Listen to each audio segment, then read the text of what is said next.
IEEE के online platform में आप सभी का स्वागत है। तो जैसा कि ये TGT SST के सिलेबस और क्या रणनीति रहेगी उसके बारे में हम आपसे बात कर रहे हैं। तो आपको जानकारी होगी कि आपके पास पेपर के 2 सेक्शन हैं। एक अपना कॉमन पेपर है जो सबके लिए होना है, वो 100 नंबर का है, और दूसरा पेपर है अपने पास SST के जो 100 क्वेश्चन आने हैं जिसमें। तो पहले पेपर का तो सेक्शनल है अपना, और सेकंड में भी सेक्शनल आपको पास करना है। तो मैं पहले सेकंड पेपर के ऊपर TGT SST के पेपर के ऊपर मैं बात कर रहा हूँ आपके साथ कि उसमें क्या क्या चीज़ें आती है। तो जनरली सिलेबस अपने पास 4 सेक्शन में है। पहले 4 था, लेकिन पिछली बार उसने कुछ ट्विस्ट करके इसको 6 सेक्शन कर दिए। पहले वो था कि ट्रेडिशनली अपने पास इसमें ज्योग्राफी आती है, पॉलिटी आती है, हिस्ट्री आती है और इकोनॉमिक्स आती थी। लेकिन पिछली बार उसने इसमें BST को जोड़ दिया है, व्यवसायिक अध्ययन को जोड़ दिया है, साथ में समाजशास्त्र को भी ऐड कर दिया है। ठीक है, तो अब हमें इन चीज़ों को भी नहीं छोड़ सकते। इसके अलावा एक 5वां सेक्शन है जो टीचिंग का है, 7वां सेक्शन जो टीचिंग एप्टीट्यूड वाला है, मतलब टीचिंग मेथड वाला जो सेक्शन है, उसके क्वेश्चन भी इसी के साथ अपने जुड़े हुए हैं। ठीक, तो वो भी बहुत इंपॉर्टेंट चीज़ है टीचिंग वाला। वो कम से कम नहीं तो 10 से 15 क्वेश्चन उस सेक्शन के भी रहते हैं, ये भी आपको ध्यान रखना है। तो जैसे मैं सिलेबस की बात करूं कि हम कराएंगे किस किस तरीके से इसको, सबसे पहले हमारे पास जो इसमें रहेगा, जैसे ज्योग्राफी है तो ज्योग्राफी के 3 सेक्शन हैं बड़े ब्रॉड बेस में देखा जाए तो। एक जियोमॉर्फोलॉजी है, क्लाइमेटोलॉजी और ओशियनोग्राफी है। ठीक है, और इसके अलावा भी और भी चीज़ें हैं, लेकिन इसका मेन जो बड़ा सेक्शन है वो यही है। जैसे अब जियोमॉर्फोलॉजी में ओरिजिन आ जाएगा, है ना, अपना अर्थ कैसे ओरिजिन करती है, वोल्केनो कैसे एरप्शन होता है, अर्थक्वेक क्या होता है, और अपना रिवर किस तरीके से चलती है, क्या उसके ऊपर मतलब क्या पैटर्न होता है रिवर का। ठीक है, तो ये सेक्शन अपना जियोमॉर्फोलॉजी के है बेसिकली। इसके अलावा जैसे क्लाइमेटोलॉजी में है तो क्लाइमेट के बारे में, विंड किस प्रकार से काम चलती है या विंड का पैटर्न क्या है ना, ट्रेड विंड किस तरीके से फ्लो होती है, सीजनल विंड कौन सी होती है वो विंड में देखेंगे, या लोकल विंड क्या होती है। इसके अलावा इसमें साइक्लोन या एंटी साइक्लोन, चक्रवात, प्रति चक्रवात कैसे काम करते हैं। ठीक, और साथ में बारिश कैसे होती है। ठीक, और अपना ये क्या कहते हैं, तापमान वगैरह कैसे कैसे ऊपर नीचे मतलब फ्लक्चुएट करता है, कहीं ज़्यादा कहीं कम। तो ये सारे सेक्शन इसमें कवर किए जाते हैं अपना क्लाइमेटोलॉजी में।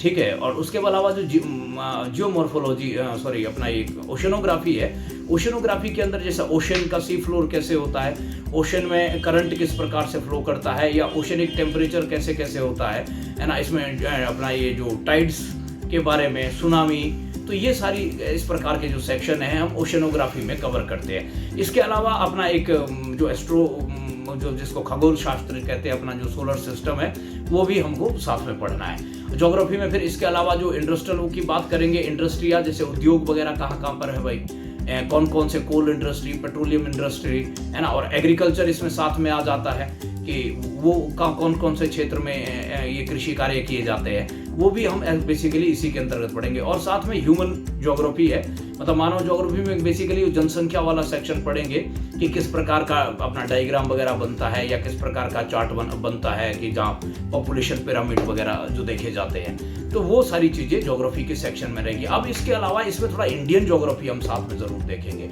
इंडियन ज्योग्राफी में मतलब सॉइल हो गया कि कहाँ कहाँ पे और कौन सा सॉइल में कौन सा क्रॉप भारत में पैदा किया जाता है, तो वो चीज़ें देखनी पड़ेगी। ठीक है, और भारत में वेजिटेशन मतलब जो वनस्पतियाँ है वो किस किस प्रकार से मिलती है, कैसे कैसी चीज़ें रहती है इसमें। ठीक, और साथ में फिर बॉर्डर जो इंडिया का तो ज्योग्राफी जैसे माउंटेन रेंज वगैरह कैसे, तो वो तो सारा ही हमको देखना ही है ज्योग्राफी के अंदर। साथ में फिर इसमें जो एक और टॉपिक रहता है लॉन्गिट्यूड और लैटिट्यूड का, अक्षांश और देशांतर का। ज्योग्राफी में ऑलमोस्ट करके 17 से अपना 20 के बीच क्लासें लगनी है, उसमें ये पूरा एंटायर सिलेबस अपना कवर हो जाता है। और प्रीवियस ईयर के हिसाब से कि SST में, TGT में किस प्रकार के क्वेश्चन रहते हैं, हूबहू उसी पैटर्न के आधार पर। उसके अलावा हमारे पास जैसे दूसरा सेक्शन है पॉलिटी है, तो ये इसके बेसिकली 2 भाग है। एक अपना वो भाग है जो स्कूलों में पढ़ाया जाता है, जिसको हम कहते हैं कि एक पहले ये नागरिक शास्त्र के उससे चलता है, फिर राजनीति विज्ञान 11वीं 12वीं में हो जाता है किताबों से, मतलब NCERT की किताबों से। जैसे अपना फेडरलिज्म क्या होता है ना, उसका कॉन्सेप्ट क्या है, मतलब और ऐसे अधिकार क्या है, न्याय क्या है, स्वतंत्रता क्या है, समानता क्या है, उदारवाद क्या है, समाजवाद क्या है, मार्क्सवाद क्या है। तो ये जो बेसिक किताब है। इसके दूसरा जो चीज़ है इसमें, इसका सेक्शन है जो कॉन्स्टिट्यूशन का है, इंडियन कॉन्स्टिट्यूशन का है। कॉन्स्टिट्यूशन में जैसे फॉर्मेशन ऑफ कॉन्स्टिट्यूशन है, कैसे बना भाई, कैबिनेट मिशन क्या था, संविधान सभा क्या थी, कौन सी कमेटियाँ थी, कहाँ कहाँ से कमेटियों ने चीज़ों को लिया है, और उसके अलावा फिर नागरिकता है, मूल अधिकार है, नीति निर्देशक तत्व है, मौलिक कर्तव्य है, फिर यूनियन में राष्ट्रपति है, संसद है, लोकसभा, राज्यसभा आ जाएगी, संसद का क्या प्रक्रिया है, प्रश्नकाल क्या होता है, शून्यकाल क्या होता है, स्थगन क्या होता है, एडजर्नमेंट सिनेडाई क्या होता है, डिसॉल्व क्या होता है, कमेटियाँ है उसके बाद कि भाई एस्टिमेट कमेटी क्या है, या प्राकलन या लोक लेखा समिति, पब्लिक अकाउंट कमेटी क्या है। तो ये पूरा का पूरा कोरम क्या होता है, पार्लियामेंट्री प्रोसीजर पूरा का पूरा देखना पड़ता है हमें। उसके बाद जैसा कॉन्स्टिट्यूशन अमेंडमेंट है, आर्टिकल 368 के बारे में कि संविधान का जो 20वां भाग है कैसे कैसे संविधान में संशोधन किया जाता है। इमरजेंसी है, आपातकाल है, जो तीनों प्रकार की, प्रेसिडेंट रूल है, नेशनल इमरजेंसी है, और अपना वित्तीय आपातकाल है 52, 56 और 60 वाला। क्या प्रक्रिया उनका, क्या किस तरीके से लगाया जाता है, उन सब चीज़ों के बारे में बात की जाती है, करना पड़ेगा हमको। इसके बाद फिर अपना राज्य के ऊपर जब बात आती है तो राज्य में जैसा राज्यपाल आ जाएगा, विधानसभा है और कई जगह विधान परिषद है, तो इसका फॉर्मेशन कैसे होता है, लेजिस्लेटिव काउंसिल वगैरह कैसे बनाई जाती है, वो सारी चीज़ें हमें देखनी पड़ेगी। और फिर पंचायत है, लोकल गवर्नमेंट का है, पंचायत है, और शहरों में देखेंगे नगर निगम की कहानी, और संवैधानिक और गैर संवैधानिक, कॉन्स्टिट्यूशन और नॉन कॉन्स्टिट्यूशन इंस्टीट्यूशन के बारे में भी प्रश्न रहते हैं। अब जैसे कॉन्स्टिट्यूशन में अपना ये क्या कहते हैं, अपना ये फाइनेंस कमीशन है, यूपीएससी है, कैग है, अटॉर्नी जनरल, अपना ये कंप्ट्रोलर एंड ऑडिटर जनरल है, महान्यायवादी है, अपना ये नियंत्रक एवं महालेखा परीक्षक है।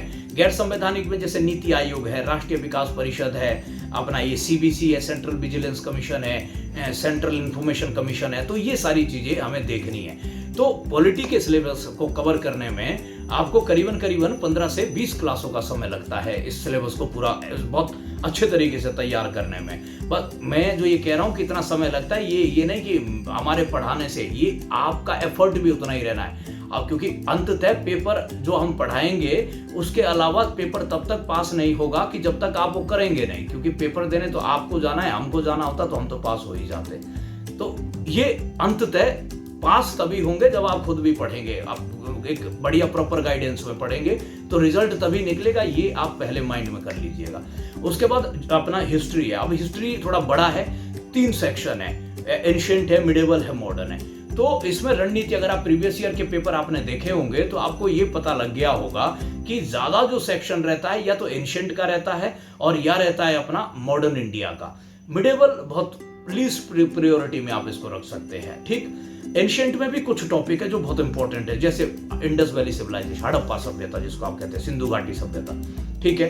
वैदिक काल है, लेटर वैदिक पीरियड है, महाजनपद है, और इसके अलावा महाजनपद के अलावा अपना ये क्या कहते हैं, अपना ये मौर्य पीरियड है, गुप्त काल है। ये बहुत इंपॉर्टेंट सेक्शन है। इनसे बुद्धिज्म है, जैनिज्म है, इनसे फ्रिक्वेंटली क्वेश्चन आते हैं। उसके बाद अपना जो 700 से लेकर 1200 तक का जो काल है, ये चेर, चोल, पांड्य, जो दक्षिण भारत की जो एक कहानी थी। अब इस एरिया में हम क्या करेंगे, इस एरिया में हमको पता चलेगा कि एक जो इसका स्ट्रक्चर था, जैसे मंदिर बनाने की शैलियाँ क्या थी इनकी, या इनके कंस्ट्रक्शन के क्या थे, जैसे वो नागर शैली, बेसर शैली, द्रविड़ शैली, ये चीजें हमको पता चलेगी। बहुत बड़े बड़े कंस्ट्रक्शन किए गए हैं इस समय मंदिर वगैरह स्थापत्य के क्षेत्र में, तो वो सारी चीजें हमें देखनी है। मिडिवल में जैसे दिल्ली सल्तनत अपनी शुरू हो जाएगी। अब दिल्ली सल्तनत में हमें 5 जो गुलाम वंश से लेकर अपना अंत सैयद तक है, फिर उसके लोधी तक है, उसके बाद फिर मुगल आ जाएंगे। अब इनमें क्या करना है, इनके जो मेन घटनाएं हैं केवल उनको ही कवर करनी है हमको।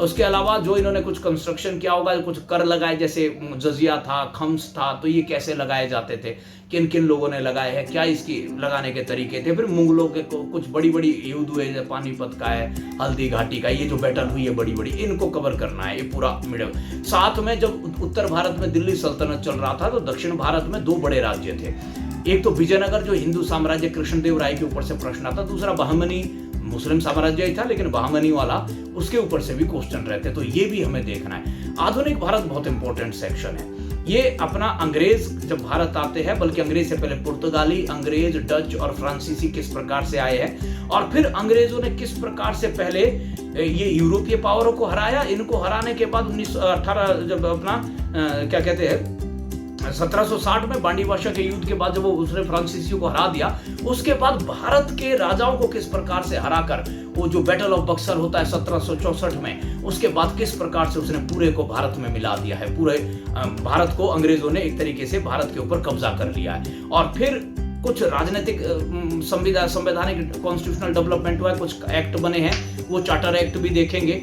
और फिर अपने पास कांग्रेस की स्थापना 1885 है।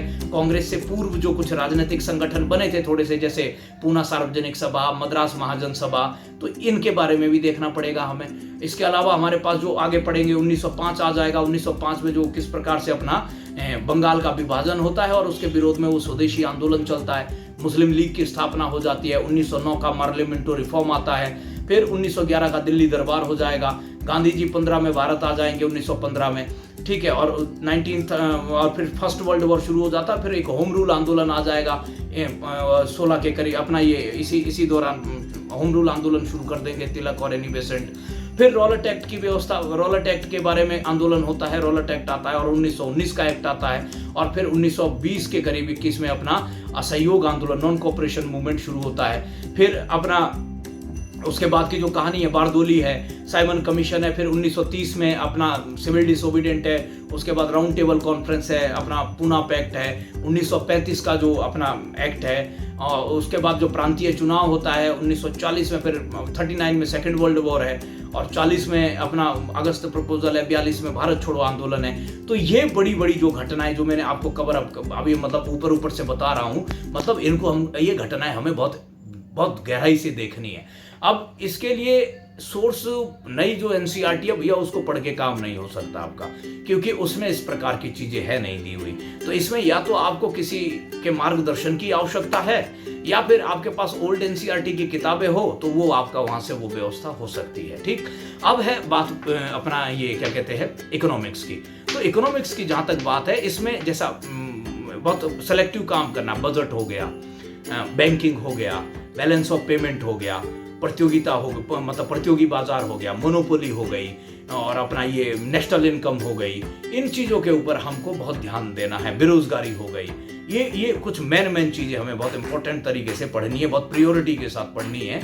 और एक फिर 11वीं की एक किताब आती है जिसमें अपना भारत का जो उदारीकरण, ग्लोबलाइजेशन, निजीकरण, इन चीज़ों के बारे में बात की गई है। ये प्लानिंग के बारे में बात की गई कि कौन कौन सी जब योजनाएं बनी हैं, बैंकों का नेशनलाइजेशन कैसे हुआ है, सेक्टर ऑफ इकोनॉमी किस प्रकार से, मतलब प्राइमरी, सेकेंडरी, टर्शरी, वो चीज़ें हम कवर करेंगे। इसको ऑलमोस्ट कवर कराने में 15-16 क्लास है, इसको भी कवर कराने में लगती है। इतना अगर आप थोड़ा पेपर के हिसाब से इसको बनाने में, ढांचा बनाने में इतना समय लगता है।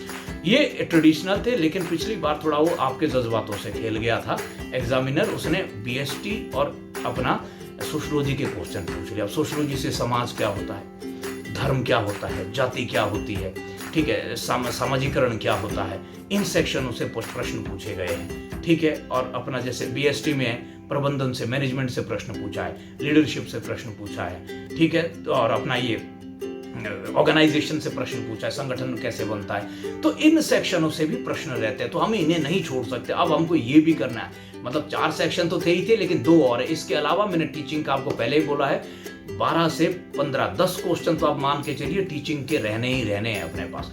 तो ये पूरा सिलेबस है। इसको ऑलमोस्ट अपने को 3 से 3.5 या 4 महीने, मैक्सिमम 4 महीने लगने हैं। इसको एक बहुत अच्छे तरीके से अप्रोच के साथ, अच्छी तैयारी के साथ इसको पूरा करवाने में। अब हमारा कराने का तरीका ये है कि जैसा हम ऑफलाइन में करवाते थे कि टॉपिक वाइज आपका टेस्ट लिया जाता है। टॉपिक होने के जब एक बात सिलेबस थोड़ा आगे बढ़ जाता है तो उसके बाद जो हो चुके टॉपिक उनका टेस्ट वगैरह के माध्यम से करवाते हम सुविधा देते थे। तो फिलहाल ऑनलाइन में भी यही सुविधा आपके पास पूर्ण रहेगी। तो उम्मीद है आपको ये जानकारी अच्छी लगी होगी। आप अपने और भी लोगों के साथ इसको शेयर कर सकते हैं। बहुत ही आपका एक बार फिर से मैं धन्यवाद करता हूँ DFFT के ऑनलाइन प्लेटफॉर्म में जुड़ने के लिए। बहुत धन्यवाद।